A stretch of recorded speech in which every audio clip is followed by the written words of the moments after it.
大家好，我係九龍豪宅 Kevin 高，今日為大家介紹就係翠華大廈1期嘅單位。依家我哋一齊嚟望下。位於亞皆老街嘅翠華大廈總共係有5座嘅，而大廈一出呢，就係巴士站。今日呢係為大家介紹一個係1期嘅單位，呢一個單位實用面積係有884尺。一入門口，經過玄關位之後呢，就到咗長方形嘅客飯廳。依家呢都係擺放咗啲大型家私喺度嘅，活動空間相當充足。單位方向呢就係向北嘅，從客廳嘅窗嗰度望到出去呢，主要就係望返亞皆老街一帶嘅遠景。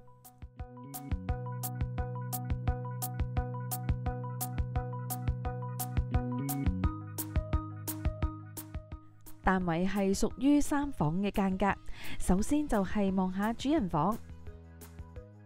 主人房呢就有2邊窗嘅，景觀方面同樣望返亞皆老街一帶嘅遠景。第一間客房依家呢就係擺咗張單人床喺度，另外仲有位置可以擺放咗大型嘅衣櫃同埋書台。另外一間客房同樣都係擺咗張雙人床同埋衣櫃。浴室呢係採用浴缸嘅設計。